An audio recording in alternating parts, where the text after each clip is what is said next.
ഇസ്ലാമിൻ തേജസ്സാണവർ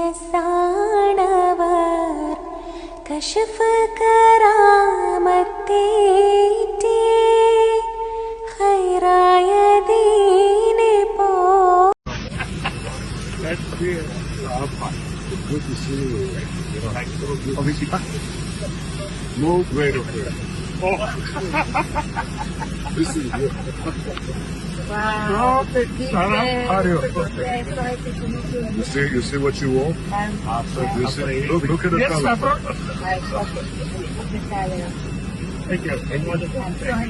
And I miss India. What's from there? No, wonderful country. He's a wonderful I leader. cannot. I know. It's because of you. It was wonderful. It's beautiful. And welcome, my friend. Thank you. Welcome. Great.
ഞങ്ങൾ ചെയ്യുന്ന എല്ലാ സൽക്കർമ്മങ്ങളുടെയും ഒരു പങ്ക് ഞങ്ങളിൽ നിന്നും മരണപ്പെട്ടു പോയവരുടെ ഖബറുകളിലേക്ക് നീ എത്തിക്കണേ അല്ലാഹ്.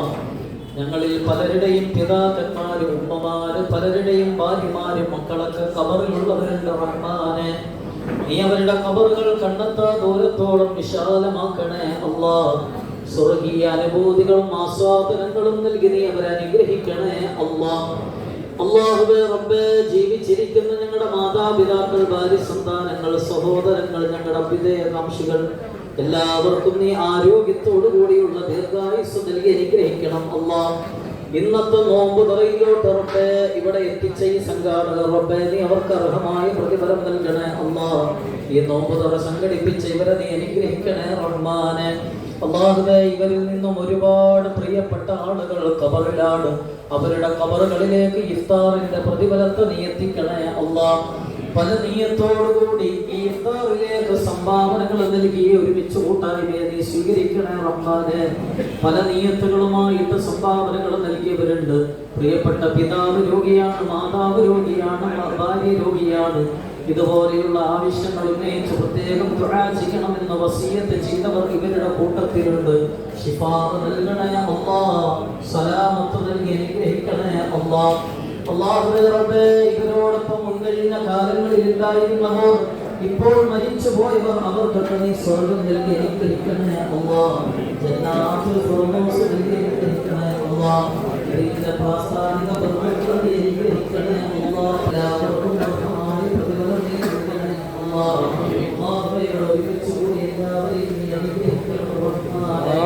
പ്രിയപ്പെട്ട മക്കൾക്കൊക്കെ പരീക്ഷ കാലമാണ്, നീ വിജയം നൽകണേ അല്ലാഹ്. വിജയം നൽകി അനുഗ്രഹിക്കണേ അല്ലാഹ്. പരാജയപ്പെടുത്തല്ലേ അല്ലാഹ്. ചെറുപ്പക്കാരെ നീ അനുഗ്രഹിക്കണേ അല്ലാഹ്. ഭാവി ജീവിതവും നീ കൊടുക്കണേ അല്ലാഹ്. നീ അസുഖങ്ങൾക്ക് ശമനം നൽകണേ അല്ലാഹ്. ദീർഘായുസ്സ് കൊടുത്ത് അനുഗ്രഹിക്കണേ അല്ലാഹ്.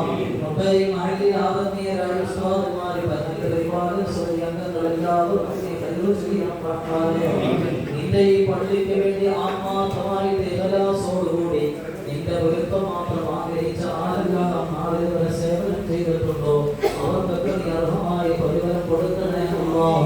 അർഹമായ പ്രതിഫലം നൽകണേ അല്ലാഹ്. അല്ലാഹുവേ റബ്ബേ, ഞങ്ങളിൽ പലരും ഉംറ ഉദ്ദേശിക്കുന്നവരുണ്ട്. പോകാൻ നീ തൗഫീഖ് നൽകണേ അല്ലാഹ്. പഠിപ്പിക്കല്ല അല്ലാഹ്. മദീന കാണാതെ മരിച്ചു പോകുന്നൊരവസ്ഥ നീ വരുത്തല്ല അല്ലാഹ്. ഞങ്ങളുടെ ദുആഇനെ നീ സ്വീകരിക്കണേ റഹ്മാനെ. ഞങ്ങളുടെ പാപങ്ങളെല്ലാം മഗ്ഫിറത്തിന്റെ 10ന്റെ ബറക്കത്ത് കൊണ്ട് നീ പുറത്തു തരണേ അല്ലാഹ്. ഞങ്ങളുടെ ദുആഇനെ നീ ഖബൂലാക്കണേ അല്ലാഹ്. അല്ലാഹുമ്മ ഗ്ഫിർ ലീ യാ ഗാഫിറുൽ മുദ്നിബീൻ. اللهم اغفر لي ذنوبي يا غافر المذنبين. اللهم اغفر لي ذنوبي يا غافر المذنبين. اللهم اغفر لي ذنوبي يا غافر المذنبين. اللهم اغفر لي ذنوبي يا غافر المذنبين. اللهم اغفر لي ذنوبي يا غافر المذنبين.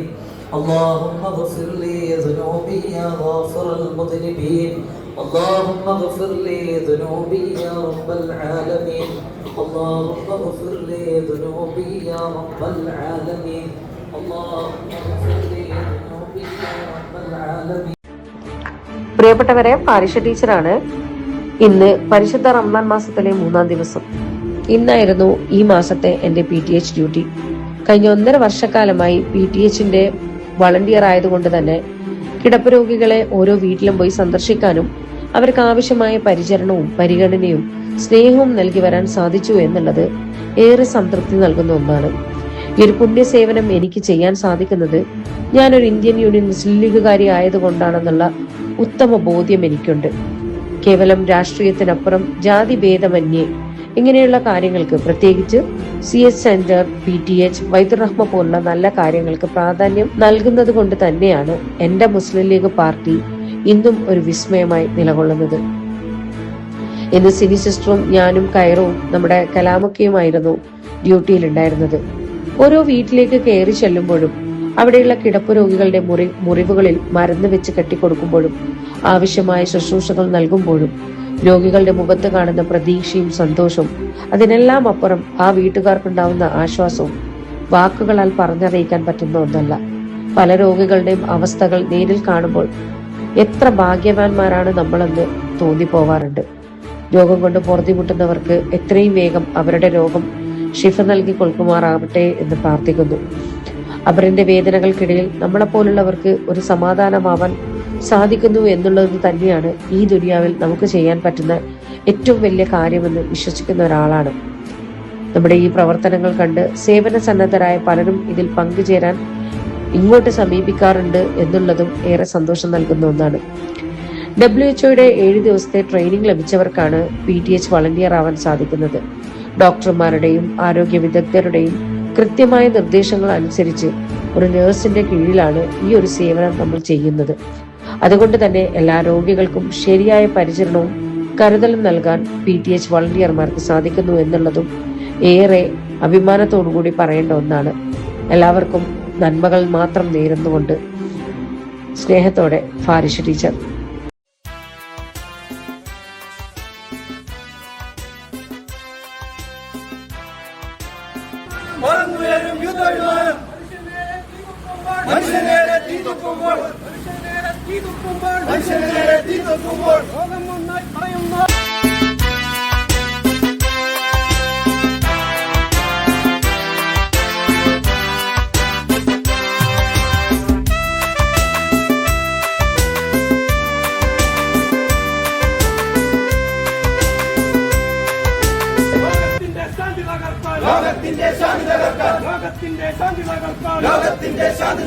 ലോകം മുഴുവൻ നേവൽ ബേസുകൾ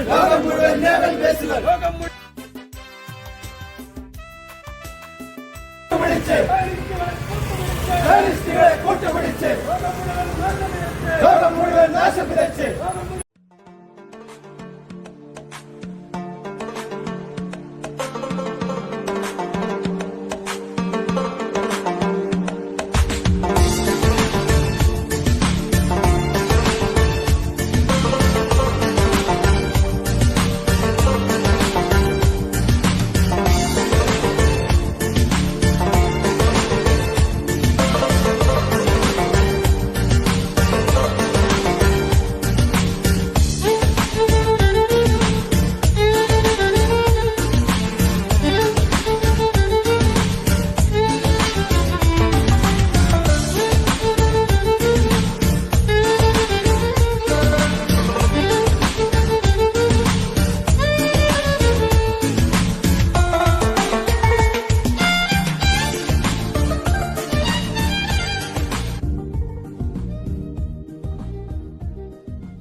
ന്യൂയോർക്കിനേക്കാളും നല്ല റോഡാണല്ലോ ഇവിടെ കിടക്കുന്നത്. ഈ പ്രശ്നത്തിന്റെ ഗൗരവം ഞാൻ മനസ്സിലാക്കുന്നു. ആരെങ്കിലും ധൈര്യമായിട്ടൊരു അഭിപ്രായം പറയാ. മഴ വരുന്നതിന് മുമ്പ് ഒരു തീരുമാനം എടുക്കണം. നമ്മുടെ പഞ്ചായത്തിന് കുളം വേണോ റോഡ് വേണോ? നമ്മുടെ പഞ്ചായത്തിന് കുളവും വേണം റോഡും വേണം. അത് രണ്ടും കൂടെ എങ്ങനെ നടക്കും പിഷാരടി? എന്റെ പ്രസിഡന്റ്, കുളം ജലസേചനത്തിനും റോഡ് ഗതാഗതത്തിനുമാണ് എന്ന് വെച്ചാൽ ആ സ്ഥലത്ത് കുളം കുത്തിയാൽ റോഡ് എവിടെ വെട്ടും? റോഡ് വെട്ടിക്കഴിഞ്ഞിട്ട് കുളം കുത്താം. അപ്പൊ റോഡ് കുളമാവില്ലേ? അതിന് നമ്മുടെ മിക്ക റോഡുകളും കുളമാണല്ലോ. റോഡ് കുളത്തിലൂടായാലെന്താ? ഇത്രയും വലിയ ഗതികെട്ടവൻ ഈ ലോകത്ത് വേറെ ആരെങ്കിലും ഉണ്ടാവും എന്റെ കർത്താവേ. പിന്നെ പോകുമ്പോ വെള്ളത്തിൽ ചവിട്ടാ സൂക്ഷിക്കണം. വെള്ളം തൊട്ടാൽ നീന്തൽ പഠിക്കാൻ ഞാൻ വെള്ളത്തിൽ ചേർന്ന പ്രശ്നമില്ല. നമ്മുടെ പഞ്ചായത്തിന് കുളവും വേണം റോഡും വേണം. അത് രണ്ടും കൂടെ എങ്ങനെ നടക്കും പിഷാരടി? താറാവ് വളർത്തുന്നവർക്ക് ഏറ്റവും അനുയോജ്യം